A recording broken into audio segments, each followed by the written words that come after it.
We have now come to the out of this world portion of our event. We are honored to be able to talk with future Mars walker and advocate for all things STEM, Alyssa Carson, and her father, Bert. Our keynote speaker presentation is being hosted by Shae Brown, marketing and PR specialist with the Griffiss Institute. As part of Innovari's efforts to accelerate innovative technology and next generation talent, Shae Brown is a key member of creating Innovari events and expanding the growing dedication to science and technology. This is our moment to skyrocket over to the Fireside Chat with our keynote speakers, Alyssa and Bert Carson, hosted by Shae. Welcome, Shae, Alyssa, and Bert. Over to you. Thank you, Dr. Haydick, for that wonderful introduction. Hello, everyone. I'm Shae Brown, Marketing and PR Specialist with the Griffiss Institute. The Griffiss Institute is an incredible organization with a mission to support the Air Force Research Laboratory in all areas of tech transfer, STEM outreach, and open innovation by powering the Innovari Advancement Center. Through our amazing ecosystem at Innovari, we empower the leaders of today and grow the leaders of tomorrow. Now, I have the amazing privilege of introducing our extraordinary duo for today's Fireside Chat, Alyssa and Bert Carson. At the age of 7, Alyssa attended her first space camp. She went on to attend and complete 6 other space camps, including those offered in Turkey and Canada. She is currently the only person to have completed every space camp available. At 15, Alyssa participated in the Advanced Project Polar Suborbital Science in the Upper Mesosphere Space Academy, otherwise known as the Advanced Possum Space Academy.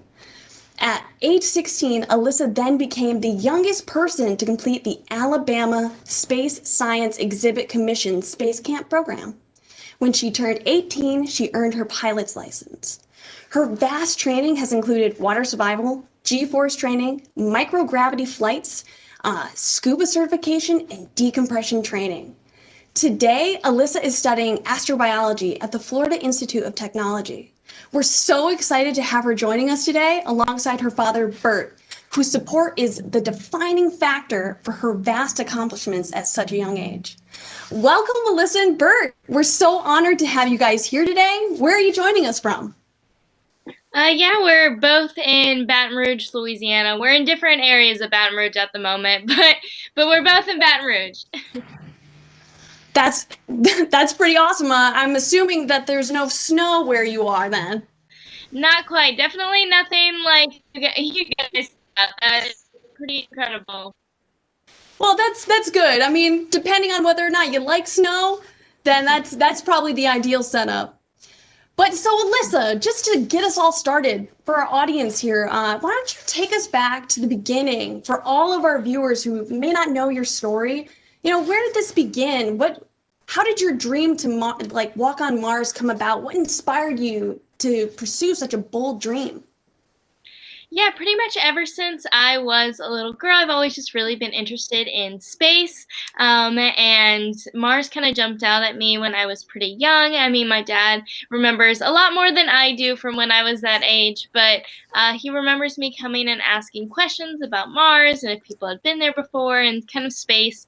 I didn't really know anything at the time, so really just wanting to hear that information. And he told me a little bit about the missions to the moon, but that we hadn't been to Mars. And I was just instantly curious with space and wanting to learn more. So looking back, our best guess as to what sparked it is like an episode of the Backyardigans, which is just a cartoon I used to watch.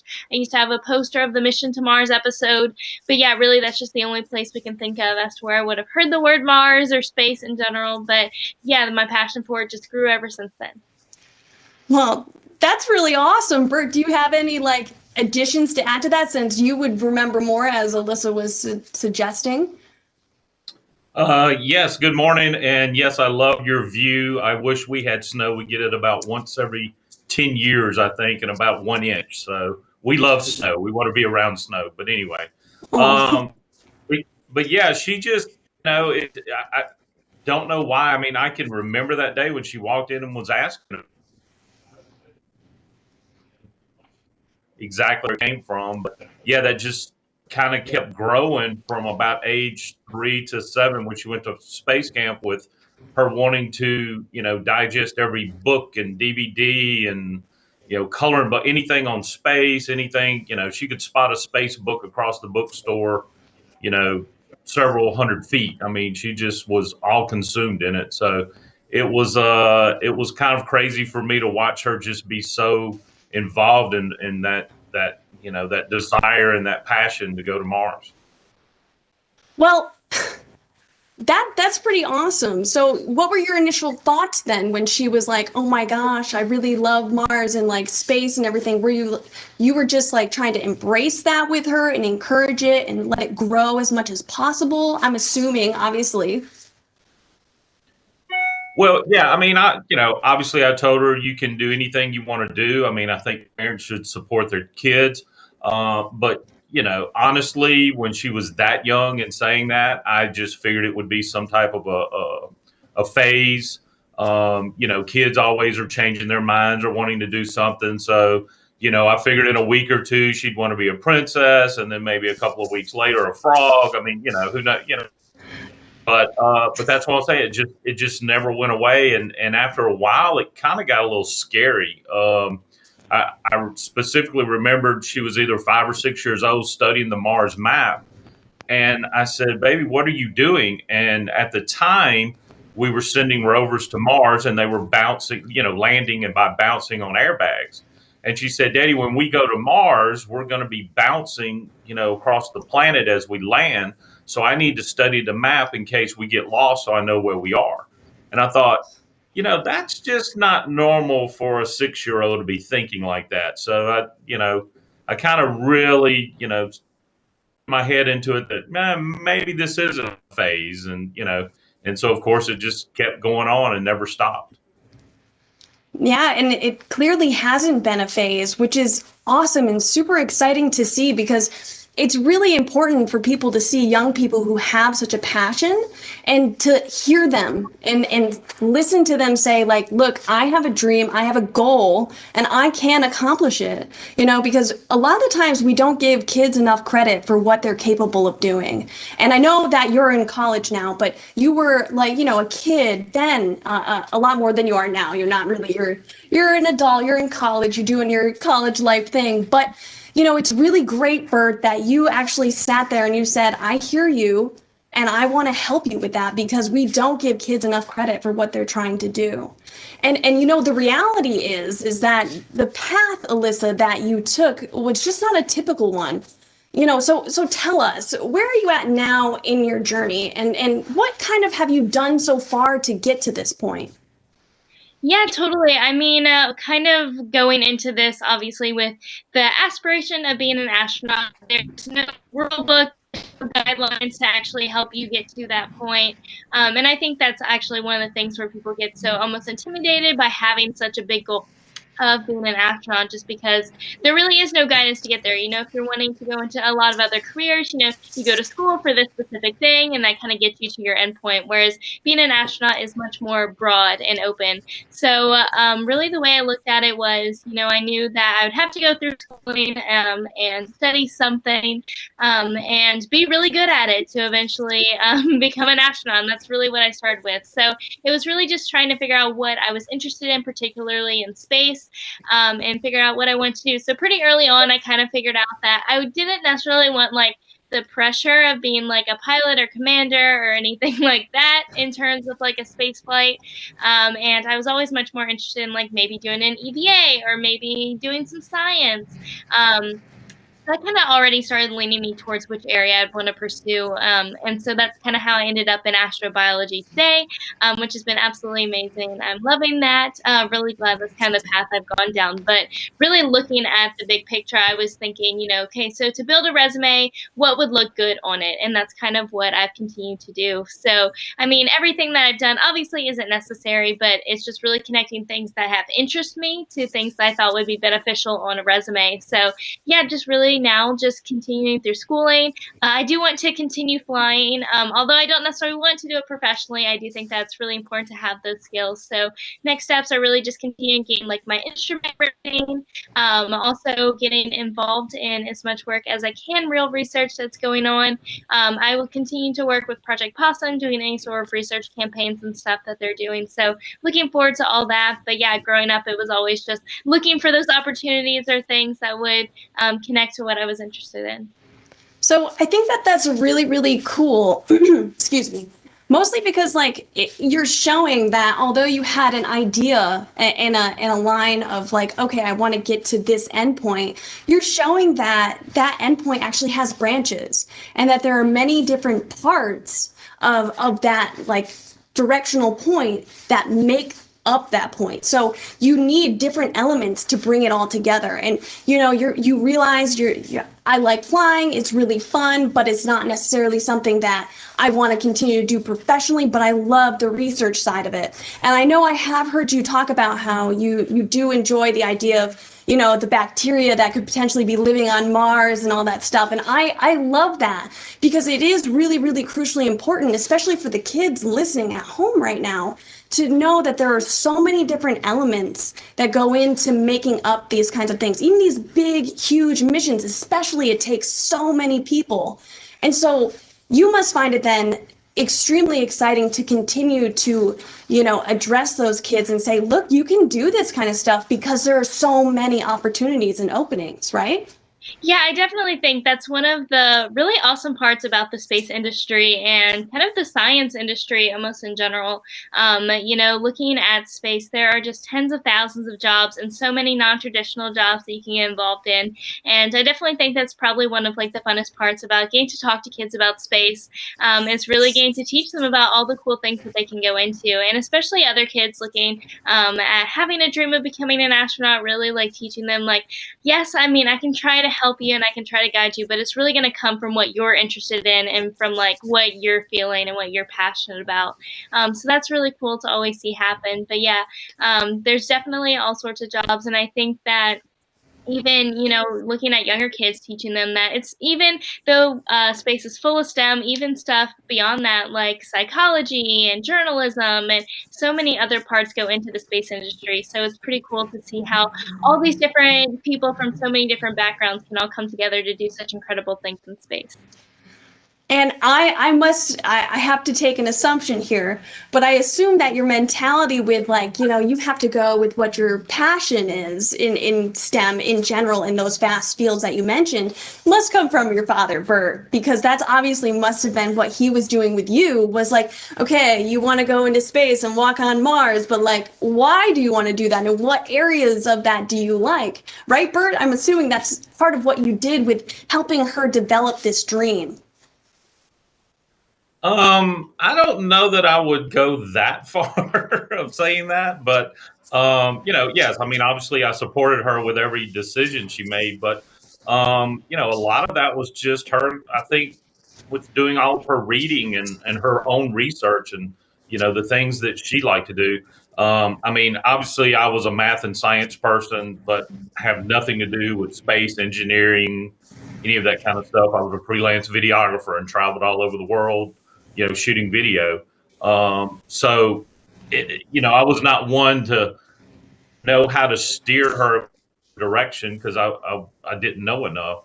But you know, she's been lucky that along her path she's had great mentors that have guided her, and so that's where a lot of that has come from of knowing which directions to go in from these great mentors that she's had. So, Bert, then I have to ask, what kind of, because there are parents that are watching this right now who also are in the same boat as you, who don't have any experience in science or technology or have connections within that kind of industry at all. What kind of advice would you give to them then if they have a child that's like Alyssa? So my first advice is no matter what their kid wants to go into, you should support it. To give And the worst thing I want to hear out of that parent is, oh, you're not good at math, so you can't do that. They should use a positive thing like, Well, if that's what you really want to do, if that's what you really want to study, then you should, you're falling behind in math, so you're really going to hard work there. So use it as a positive to, if that's what they're passionate about. And then if that dream changes, so what? I mean, because typically kids' dreams change. So, that's the way you go about it. As far as, guiding them, I mean, let their passion today, we jokingly say, like, if you have a computer problem, hire a 5-year-old. I mean, these kids have grown up with computers, so they know a lot more than we do. And, if they have, with the internet and all that, they have the world at their fingertips. I mean, there's so much research, there's so many, free online studies, free online classes that they can do. So even if it's a money issue, don't look at it like that. There's so much available out there in these resources, that doesn't cost anything but hard work. And that's what we try to tell these kids. It's like, you have to be willing to put in the hard work. You can't just have it be given to you, because then it's not worth it. Right. That's really good advice, is like, looking for those resources that can be tangible to you as a person. I think that that's really great for people out there to realize that there are so many resources available to people on the internet itself, which is such a beautiful thing this day and age. And it really changes the landscape, as Alyssa has done with how she's developed her career so far, with how kids of the future will be developing their career.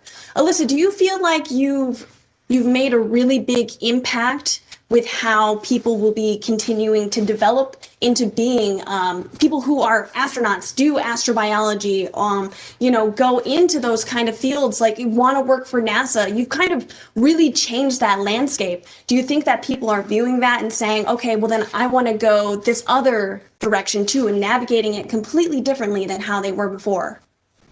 Well, I definitely think that the biggest change that I think kids can really gain from my story, and even like college kids and that level, I definitely think it's getting them to realize that they can get involved in real life research, or real aspects of what they're interested in, even at a young age. I think that typically the way we look at schooling and stuff is you really don't have to make a decision until you're in college and you have to pick a major. But before that, and so many people change their majors as it is, but you really don't have to have anything figured out before that. But I do think that it is encouraging that people who do have somewhat of an idea of what they want to go into, them realizing that they don't actually have to wait till college when they actually settle as that on their major to actually start working towards it or getting involved in it. And I think that's really important.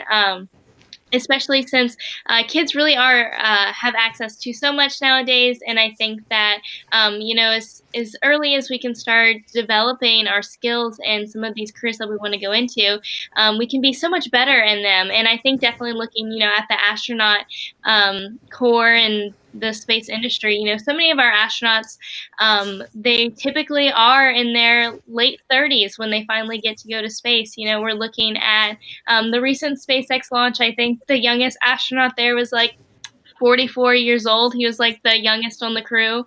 And so it's definitely seen that as we could have maybe one day 20-year-olds or 25-year-olds going into space right out of college. Possibly they could have gotten that experience during college. And so we could be sending even more people into space, and they could have longer careers in space as well, starting out younger. So I think it's important that starting to get it involved earlier can actually lead to a lot of great outcomes. Yeah, definitely. And as a side note a little bit, I want to ask you, Alyssa, do you think that there's going to be, when it comes to that point, like yourself, how you've changed and navigated this whole new path for becoming an astronaut, do you think that then there's going to be apprehension from just the community and industry at large about having people that young go into space? And how then do you think we're going to even fight something like that? And I don't mean fight as in like, let's fight them, as in like change that paradigm of like the thought process of you are too young to do this, when in reality we have people who are expert coders at the age of like 12. So it's like, how do we decipher that? How do we then change that thought process within this? Yeah, totally. And I think it definitely comes down to we really pair your knowledge and your expertise based on your age. And I think that is a big thing that we see in so many different disciplines. And I think, even with myself, I mean, when I usually speak to someone who's involved in the space industry, I try to throw in a lot of big words to like have them realize I kind of know a little bit what I'm talking about in certain aspects.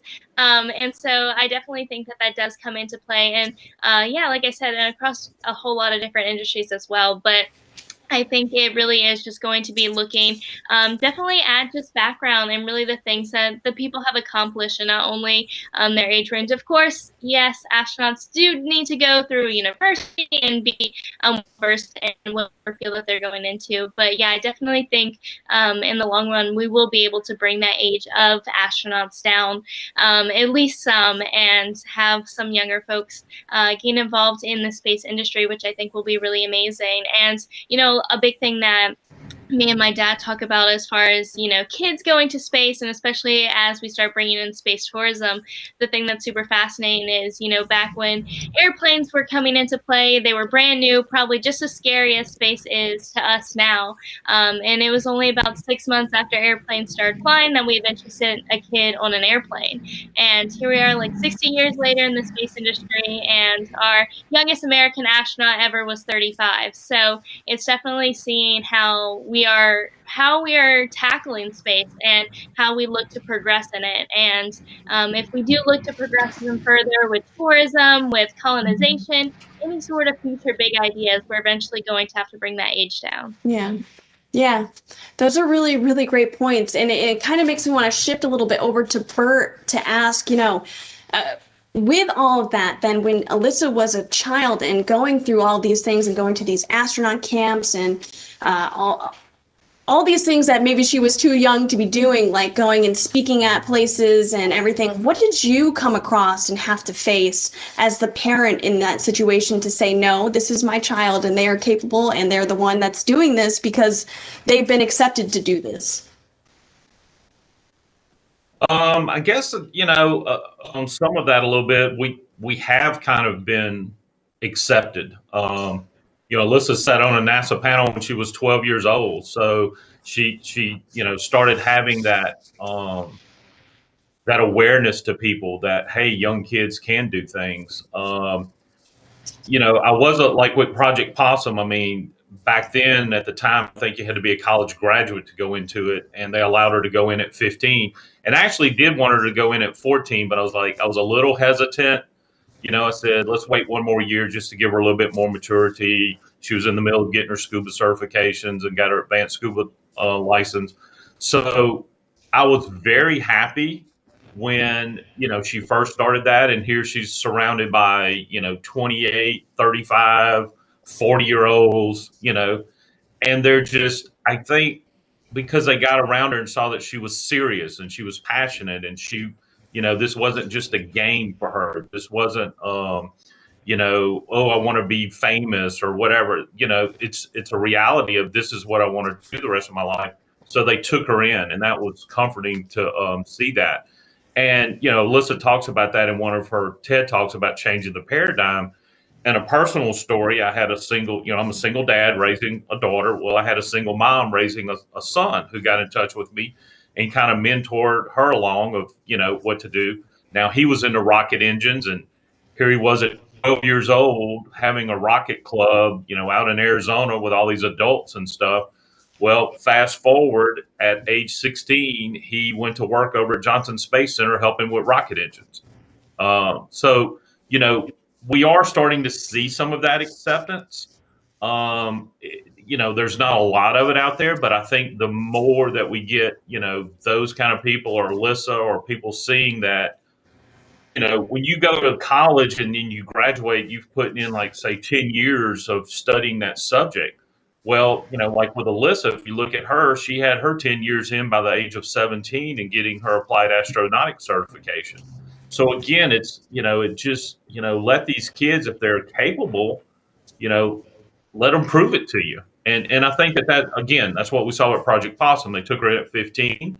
She did the first, the first set or the first course or, whatever you want to call it, outscored a lot of people, fit right in, did her stuff. And so they said, okay, let's carry this a little bit further. And because of her being able to break those barriers and, they are now allowing like 18-year-olds to come into the program.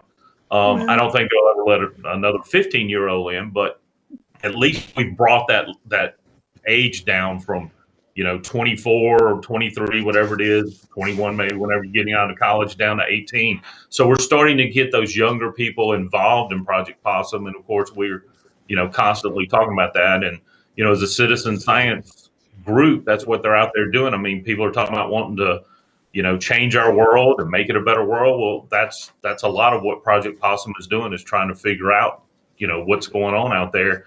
And if we can get these younger people in place and get them into these kind of positions, then they can change the world before us older adults, screw their mind up and give them the biases. Let them start off fresh, let them be in these careers and take over. And her generation can take over at a young age and change this world. That is incredibly inspiring. And I know that people find your story to be so inspiring. I mean, because it really is. And you are working very hard, and you have been, to change how people see kids. And I know, me personally, and everyone who's part of this team that's made this event come to life, is that we want that as well. We want to get kids interested in STEM at a young age, and we want them to be pursuing STEM careers in whatever sector that they want to at a young age. Because you're right, Bert, it is about making sure that their mentality is not tainted by being an adult. Once we reach a certain point, it does kind of become corrupted in a way. And so we want that fresh mind so they can have a fresh perspective and they can make impactful changes like Alyssa has. And that is absolutely a wonderful sentiment. Thank you so much, Bert. And, with this, I think it would be great, if you guys are okay with it, if we would take questions from the audience right now. You guys game? Yeah, of course. All right. Okay.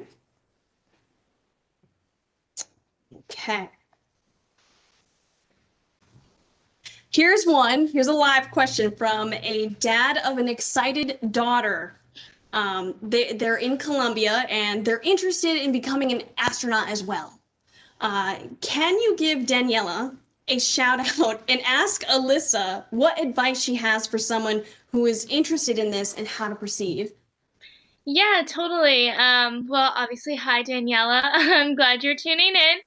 But yeah, I definitely would say that if you are interested in eventually becoming an astronaut, really that is like a very long-term goal. There's definitely a lot of steps that go into play before that. So definitely set yourself a goal for the kind of, firstly, just figuring out the career you want to go into and setting that as your goal. So obviously, kind of like what we've mentioned, there's so many different areas to go into. If you're looking at becoming an astronaut, you could take the pilot side or the science side or medicine or so many different types of studies. So really start off just by researching what area of space interests you, and what kind of astronaut would you want to be? What would you actually want to do in space? And then try to figure out, what kind of career could match that, and how does that career play out on Earth? Would you be happy doing that career here on Earth as well? So really just kind of working around those different ideas, and just start kind of in your local area. Louisiana wasn't necessarily huge in terms of space. We have a little bit of space going on over here, but not too much. But I mean, even when I was younger, just going to the library and looking for space, or those little things that you can find in your local area can definitely help get you started. But from then on, it's really just putting in the hard work to go after your discipline, and then seeing how you can add on to that. So, if you're interested in, let's say, space robotics, start by getting into robotics and seeing what other little aspects along the way, for example, like building your own robot, could definitely be something that you could eventually add to your resume. So totally look for different areas that tie into what you're interested in. Wow, that was awesome advice, Alyssa. I absolutely love it. And, I've also heard you talk about, in relation to what area of, being an astronaut do you want to be, in relation to that, I've heard you talk about how NASA is not the only organization that sends people into space. Can you speak a little bit more about that? Yeah, totally. I do think that, especially from my perspective, I definitely get a wonderful opportunity of hearing from kids from all over the world and all of their amazing dreams. And that's been really cool and inspiring to see so many kids interested in space. But I definitely think that, of course, NASA has done so many wonderful things in the space industry. And I definitely think that there is a little bit of a fixation on NASA, which has definitely been really interesting to see. It's always so funny and kind of interesting when there's, let's say someone who lives in, let's say, France, and they come and they're messaging me. They're like, how can I get into NASA to be an astronaut?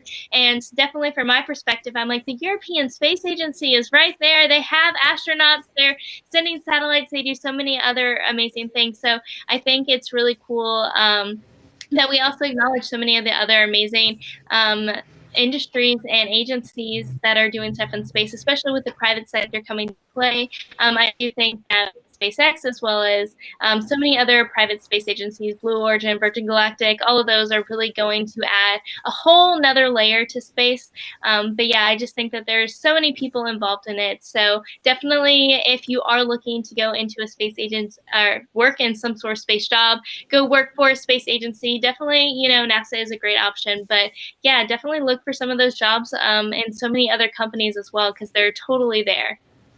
And this is an expanding field. As we continue to move forward, there's just going to be more and more opportunities, not just, to be an astronaut, but like you said, to do the groundwork as well. It's going to be essential and very important. I mean, any astronaut knows that their team is critical to every mission that they go on, or as soon as they set foot on that rocket, the team is the number one. So for their safety and everything. So it's going to be an expanding field, and there's going to be tons of opportunities. It's just going to continue to grow, especially with these, new missions of going to Mars. Like that's a huge international based kind of mission. You cannot just utilize one thing in order to do something like that. So there's going to be tons of opportunities in that. And so, let me Yeah, Shae, please go ahead, Bert. Let me throw this in too. So, there's actually going to be, for this younger generation, and with the commercial space starting up, there's actually going to be hundreds and hundreds of new jobs in the space industry that we don't even know what they are yet. So, that's a thing to look at. And, and just to kind of, Alyssa hit on this a little bit, but, you have to have a job to be an astronaut. An astronaut is not a job. Astronaut is a designation, meaning that you are doing your job in space. So just kind of clarifying that a little bit for the younger audience to know that, that's why they need it. That's why Alyssa says there's so many different avenues. You need to pursue a passion of something you love and a career that you love, whether you're doing it here on Earth or you're doing it in space, or even one of the new careers that may come along. But, that's what being an astronaut is actually that you've actually gone above that Kármán line. So it's more of a designation than a job. It's like a title, like VP of marketing, or it's not necessarily the job. The marketing is the job. The astronaut is like the VP, vice president. That's what you guys are essentially saying, right? Correct. Just to clarify in layman's terms. Yeah. I mean, once somebody goes above the Kármán line, then they're considered an astronaut. They get their astronaut wings, whether they're flying with Virgin Galactic, whether they're with the Japanese Space Agency, ESA. I mean, again, there's so many, I think there's like 30 different space agencies out there. So, that's what Alyssa's saying. Don't get tied up in trying to put all your eggs in one basket. There's going to, plus all the commercial people with SpaceX and everything else coming up. And yeah, I truly believe that the world is going to send people to Mars, not just necessarily one agency. You need to take those brightest minds and people from all over the world, and the world needs to go to Mars and show that we can take that baby step out of our cradle and, go and start living on another planet so that we can, further our exploration even further out. That's great. Thank you so much, Bert. I love that. That was really good input. And I think it was very informative for the viewers at home right now. So thank you. All right. And I have another question. So the second question is, which is the best university to study astrobiology in the United States, according to you, Alyssa? So personal opinion.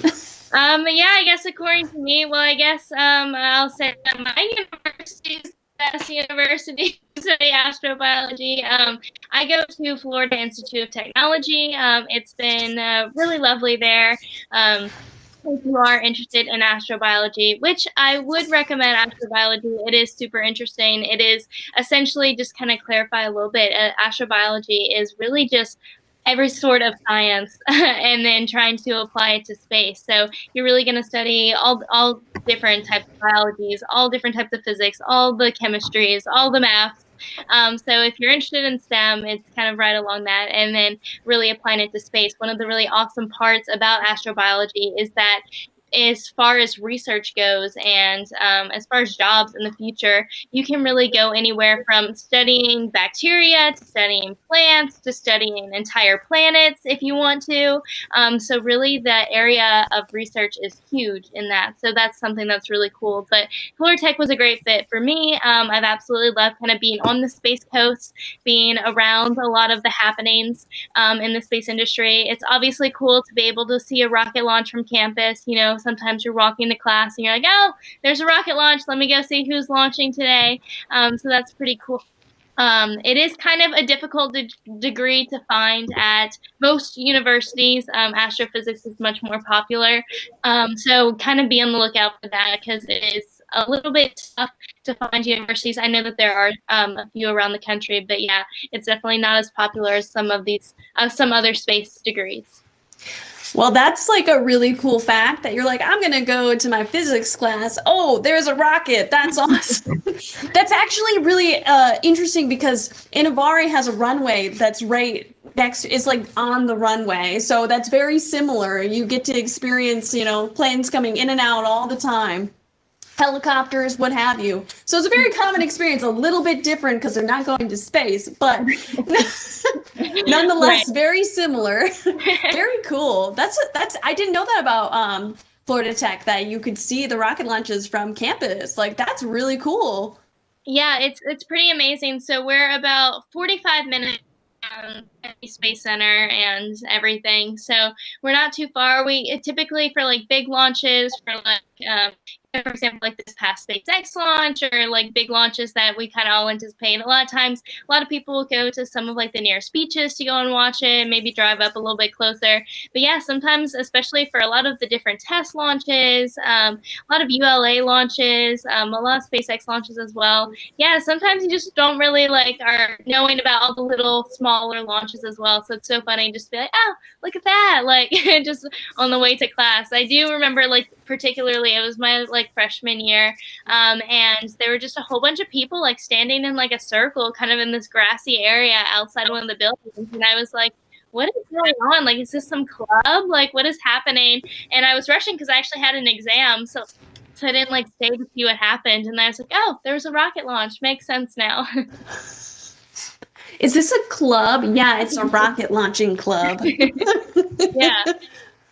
Wow, that's pretty cool though. I love that. That's a good fact for everyone at home who is interested in this degree and pursuing it.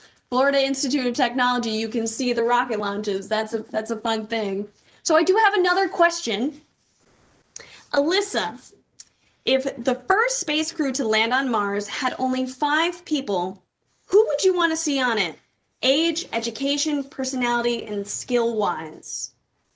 Yeah, that's super interesting. You know, I definitely think in general, most flights, you know, it's definitely important for the crew to be pretty like well disciplined and across different fields. I mean, of course, typically when looking at some sort of space flight, you're typically going to have some sort of pilot, commander, some sort of mission specialist, some sort of like research scientist. You're gonna want to have someone with a pretty strong medical background. That can definitely do their own sorts of experiments as well, but someone with a pretty good medical background. And the interesting thing is you're going to have your main thing, whether that's astrobiology or medicine, whatever your main focus is, but you're going to be cross-disciplined. Every astronaut's going to need to know how to do every task if it is needed. So, for example, you know, kind of like what if the doctor got sick? You know, we wouldn't want to have one person focused on medicine and then the rest of us were helpless if something. So really interesting because we are going to all be disciplined, but definitely think as far as, I guess, like 5, just having, someone in each of the main areas of going to space. I do think, particularly mentioning age as well here, I do think that, for looking towards something like a mission to Mars, a big thing that we do need to keep in mind is the mission to Mars is going to be a pretty lengthy mission, the longest mission that we're going to have. And with that comes a lot of the changes that happen to the body in space. Your muscles get weaker, you lose bone density being in microgravity. So of course, being on Mars will be slightly better. We have a little bit, more gravity there, but still it's going to be a change with coming back to Earth. So that's definitely something that I think is really interesting when we're deciding whether we're going to be sending like newbie astronauts or more experienced astronauts. To Mars, because I do think that there's benefits with both. Whereas a newbie astronaut wouldn't necessarily have any of that time put on their body. They could definitely be stronger in terms of being able to take the physical challenges of going to Mars and then coming back to Earth. Whereas, of course, an experienced astronaut would have that knowledge, but it could be more difficult when coming back to Earth to actually go through that physical therapy to regain their strength fighting Earth's gravity. So it's definitely going to be interesting to see how it all plays out and see what kind of astronauts do go. But yeah, definitely just in general, astronauts just need to be able to work well together as a team, being able to do your research, do your task, and, have fun at the same time. I think in general, astronauts love to have fun. It's always so cool to be able to show people that side of it as well. Astronauts do get to have, a pretty cool job of floating around or going to cool places, and they definitely have fun with it. So yeah, good personality is always important as well. Yeah, but that's with any job, right? You got to have fun while you're doing it. Otherwise, man, that's real work. Totally. So Bert, I have a question for you. As a father, how have you dealt with, the sexism that Alyssa has had to deal with, with her posts and everything? What is something that you communicate regularly to people who, do end up commenting on her videos about, well, she's a woman, should she be doing this or whatever, having X, Y, and Z reasoning behind that? How do you approach that as, a father and trying to talk to other, fathers out there who might be feeling that way? Well, I mean, as far as comments and stuff, I mean, yeah, you see about the women thing, or oh, she's just a rich kid, and all this is being paid for. And I get, I just have to get to where I've just got to turn away from all that because it just frustrates me because they don't know how hard she's worked at getting this. But a couple of instances that really got me was, and I think this is what women are fighting and we're trying to change. I can't remember exactly what grade, but she had a new teacher and somebody brought up, oh, did you know Alyssa, it's going to be an astronaut, wants to go to Mars, whatever. And the first comment out of his mouth was, well, wait until she discovers boys. And I just looked at him and like, that's not the kind of comment, especially as a teacher. You should be encouraging kids, especially you should be encouraging girls, that they can do anything that men can do. I mean, again, if you go back and look at the Mercury 13 women that were, doing the testing back in the Mercury days, I mean, a lot of times they were outperforming the men. But our society said, no, we can't send women up. If a woman dies in space, then, that's the end of the program. I mean, luckily the society has changed and we have, women in the military and they're doing what they want to do. But yeah, it's a hard road, and it's something that hopefully society is going to continue to change. It's hard to get people to understand that. I think it just naturally comes out of people's mouths sometimes. We've got this possibly, again, that bias that I was talking about as an adult. We've got that in, well, girls need to be doing girl things and boys do boys things. I think one of the best commercials ever on, it was from one of the phone companies. I don't remember which one, but talking about girls, and I don't remember the exact numbers, but 75, 80% of girls are interested in STEM at 5th grade. But our society tells them, oh, go play with dolls. Oh, don't get dirty. Oh, let your brother or your father fix the bike, on and on and on, to where by the time they're in high school, 17% are interested in STEM. And it's because society has hit them with this, you're not supposed to be doing that. So, that's one of the things we're constantly trying to get out there and try to tell people that, women can do anything they want. Just because a woman doesn't have a family, Alyssa's looking at it, if she goes to Mars, she probably doesn't need to have a family because she doesn't need to be worrying about kids. But that's okay. She can do it when she comes back. Don't just all of a sudden assume that a woman has to have a baby and can't do, because that's not true. We have women all over the world doing stuff, every kind of job out there, and they have had kids, and it's hard for me to hear some of this stuff, and all I can do is just keep doing things like this and telling people, get over it. Tell your young kid, your young girl, your young daughter, she can do anything she wants, and men out there, fathers out there, open up your heart. Don't try to be this mean, tough guy. Don't try to, just let them do their thing. Let them fail. I mean, that's part of learning, is failure. So it's okay if they can't fix that bike, but they'll learn. Don't just jump in. Just, open up your heart, be a little gentler to them, but, let them do their thing. Yeah, and if they fail, then teach them what they did wrong. That's how they learn, right? Don't just say, Right. oh, that's because you can't do it. Say, oh, well, here's where you made your mistake, and now you know for the future, Right. And I know that you've talked about that before with, like, if you do have a broken bike, as you use as an example, let her try and fix it. And if she doesn't get it, teach her how to do it and where the mistake was. And that is very important, because when you say, oh, I'll just do it because I'm the dad, then you're not allowing them the opportunity to actually grow and be interested in something like that, because it's no longer tangible to them. It's something that somebody else is supposed to deal with, right? Right. Right. And if they had a son, they would be, the sons are going to make mistakes, and they're going to teach them. So do the same thing with the daughter. Teach your daughter. And like I said, it's okay if they fail. That's how they learn. But don't just assume or make the same mistake that society's been making. Like, well, that's not something you're really supposed to be doing. Let me do it. So we I don't know how, when, where that's going to change, but we got to change that.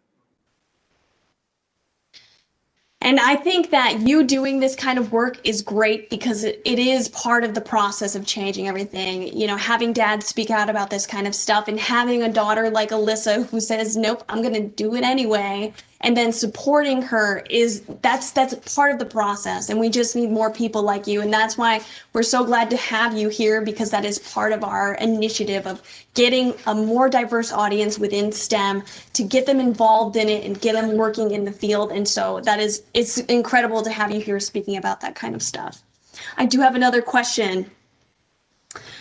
Apparently, a lot of our audience viewers are curious about your patch, Alyssa, and what blueberry means to you. Yeah, totally. So, blueberry is like a call sign, so kind of a nickname. But it has to be kind of like given to you. Can't necessarily just pick something cute, which kind of sucks. But basically, the second time I went to space camp in Huntsville, Alabama, I wanted one of like the blue flight suits that I saw everyone wearing. But I was probably like 8 or so the second time I went, and I was pretty short 8-year-old, so I didn't really like fit in any of the flight suits that they had. My dad ended up finding a different flight suit that was like a really dark shade of blue. And so for the rest of the time at camp, everyone told me I looked like a blueberry while wearing it. And so they would just start calling me Blueberry, like, oh, Blueberry, can you do this? Can you do that? And I was just like, okay. And then I ended up coming back the next year to space camp, and they're like, oh, look, it's Blueberry. And it continued on and on and on. And it's definitely progressed from there. And so, yeah, just embraced it, took Blueberry. It's not the worst. So, yeah, I just ended up accepting it. But yeah, it's my call sign. It's great. It's not bad at all. And if people look, it's right over her left shoulder, the actual flight suit. Oh, so audience members, if you look over her left shoulder, you can see the actual flight suit that she's talking about there. And you can see how it's a deep, deep dark bluer than, say, the the other flight suit that they see with the patches and all that on it. So, Yeah. but that's the blueberry suit there. That's the original blueberry right there, folks. That's awesome, but that's good, and there's nothing wrong with that nickname. That's actually a great thing. That means that people saw you and they wanted to connect with you, and so they gave you an awesome nickname, and you've really owned it, and it's become, your brand in a really great way. People know NASA Blueberry as Alyssa Carson, which is really, really cool and awesome. I do have. It's better than Fruit Loops that they had on Big Bang Theory. So see. Yes, that's true. That is very true. I do have one closing question for you guys, if that's all right, if you guys are ready for that. Yep. Okay, great. All right, so Alyssa, my final question really is, I'm going to try and correlate it back to this entire event, everything, and it's about quantum entanglement, which, allows for the communication of one particle, one piece, like a photon or whatever. They've even done this experiment with diamonds. They are able to do something and it impacts the other one directly. I'm wondering what you think that would be like. Would it be a benefit to you communication-wise through the transmission of that information in an expedition like the one going to Mars? Yeah, I do think that, we've continued to make some really amazing discoveries in the science realm, and I do think that a lot of those are going to be beneficial to something like a mission to Mars. There's still a whole lot of problems with going to Mars, and we're still working to find those solutions. And so, yeah, I definitely think that there is a lot of different things that can connect. I do think, talking about communication and that kind of stuff, I do think, right now looking at a mission to Mars, that's something that a lot of people could find super frightening, and is kind of a big thing with the mission to Mars, that there is such a time gap in actually communicating between Earth and Mars. We see that with the rovers that we have there on Mars and that we will experience with humans there. On average, it's about 15 minutes, the time delay between Earth and Mars, but that can definitely grow larger, that can be slightly smaller. But yeah, there definitely is that time delay, and I think that ultimately is the goal of Mars, is actually to make Mars feel closer in a way. Right now with our technology in terms of like engines and things like that, being 6 months to actually get from Earth to Mars, that feels so far. And with the communication, that just seems so far away. And so we're really seeing that. So I do think that as we continue to progress in science, our ultimate goal is to actually make Mars feel closer than how it is, in terms of, either getting there faster, which we've already seen with all the additions of plasma engines, which has been really cool to see develop. And then, like you said, as we continue to work in other realms to actually, bring Mars to feel much closer to just thinking it's just a quick trip over rather than a huge lengthy mission. That's so great. I love that response. That was perfect. Thank you so much for answering that question. And thank you both for joining us today. This has been so incredible. Your input from both of you has been extraordinary. And I know that our audience has loved it. Our entire team here has loved it. And we appreciate everything that you're doing. And we wish you both the best of luck. And Alyssa, we will be supporting you throughout your career as you go forward. Absolutely. Thank you guys so very much. Thank you. Thank you. It was great. Bye. Bye, guys. Bye. All right, everyone. I want to go ahead and continue to move a little bit forward here with our fireside chat. Now I'd like to invite back the person we all know and love and who's been moderating this entire event, the Deputy Director of the AFRL here in Rome, New York, Dr. Michael Haydick. Hey, Shae, how you doing? Joining you. I'm good. How are you? The hall.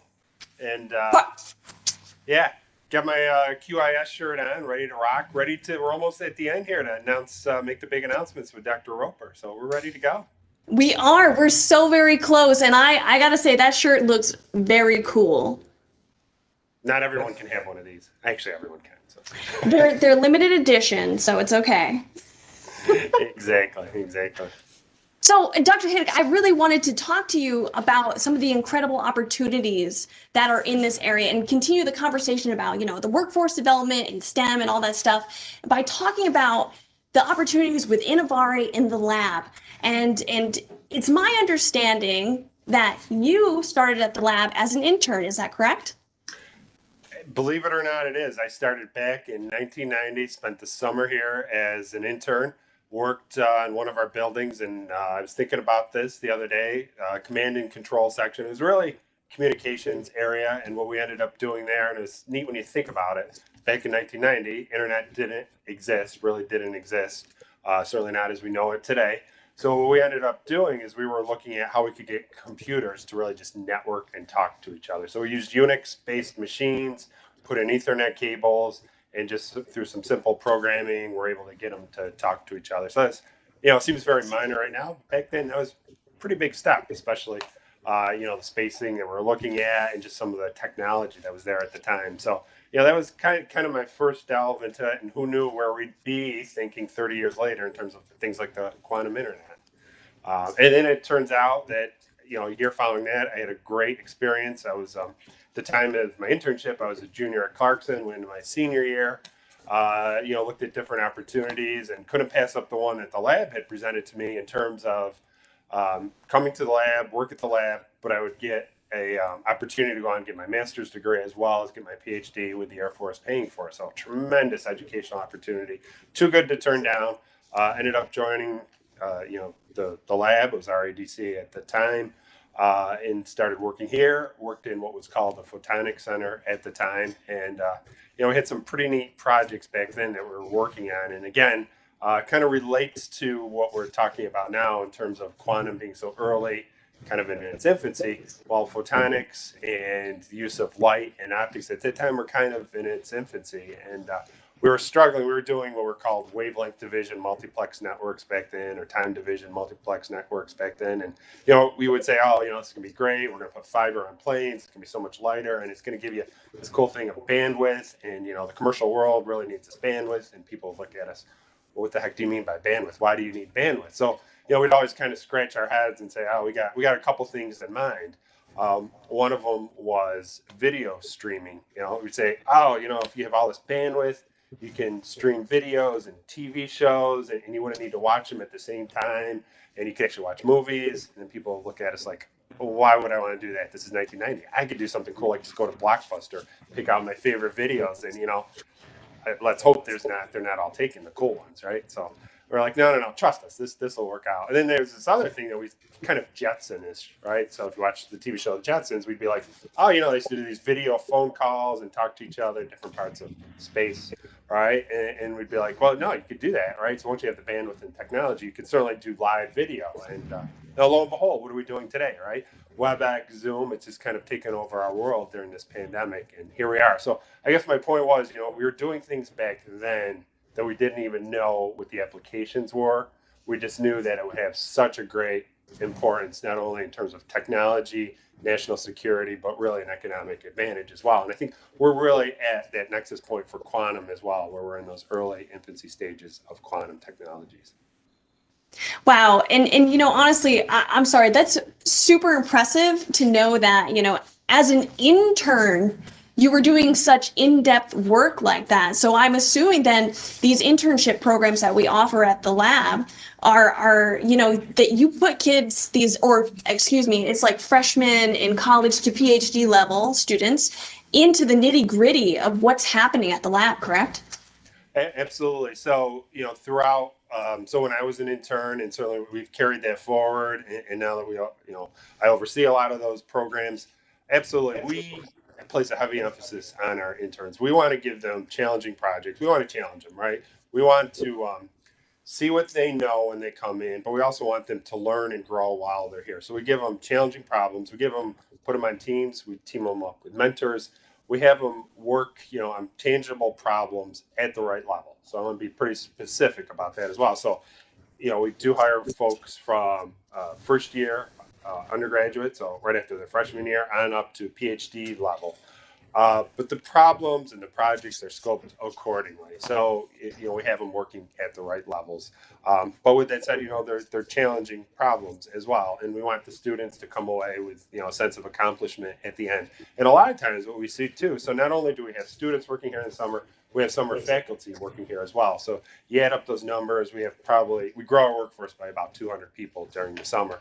And the students and the faculty, what we see a lot of times is they go back to their schools and work those problems as well. They continue to work them, and it's a benefit for us, really, right? So we really see it as a win-win. So the students, the faculty, they benefit, we benefit, and it's just a great way to build our workforce, and it really, I think, invigorates our workforce as well, right?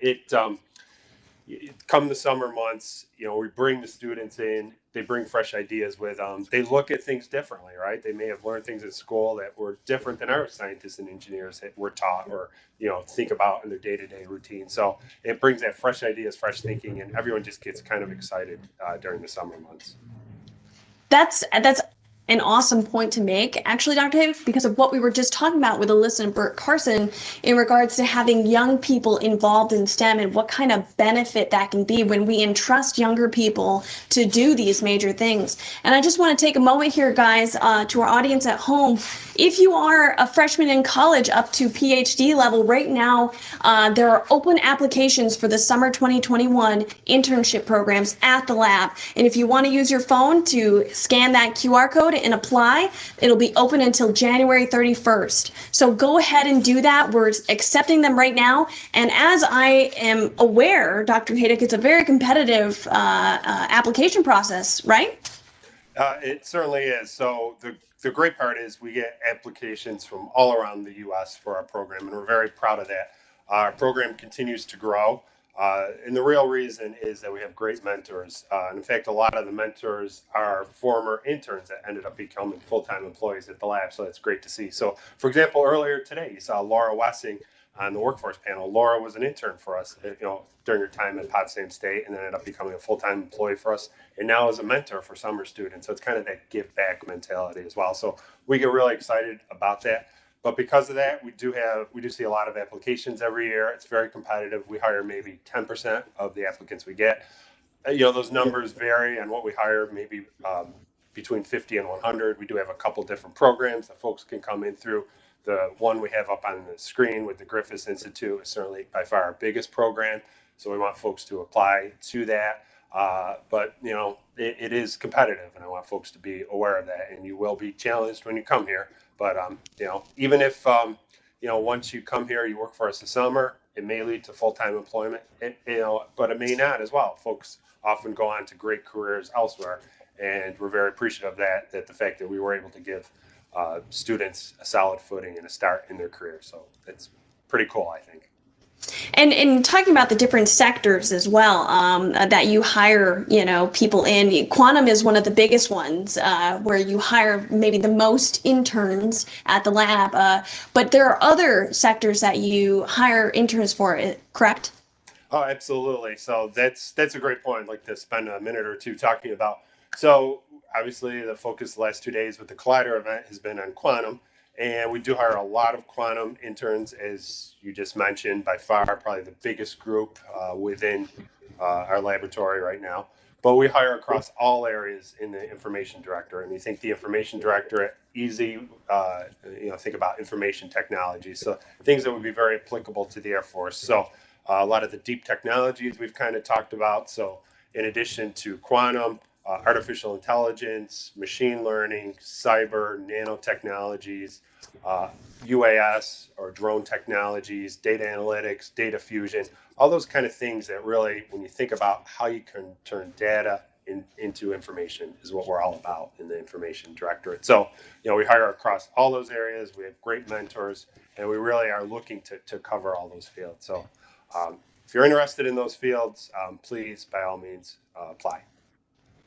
Yes, apply. It's open until January 31st. And so with that, also, I just want to briefly touch on the fact that we also have STEM programs, STEM camps, right, that are available. Now, they aren't open right now, but during the summer, there's a lot of STEM programs that we have available through the Griffiss Institute and Innovare, correct? Absolutely. STEM camps, I think, just really go to the heart of, again, our workforce. They do an amazing job. The STEM camps are really only possible because our scientists and engineers give back, and they want to be part of those camps and really educating the next generation of the workforce. We had a lot of great discussion today on the workforce development in the early generations, and certainly Alyssa and Bert really hit it home with that. So with the STEM camps, we have a number of them every year. We have Lego robotics, we have cyber, we have an engineering camp. We did a cool one, a STEAM camp with rocks recently.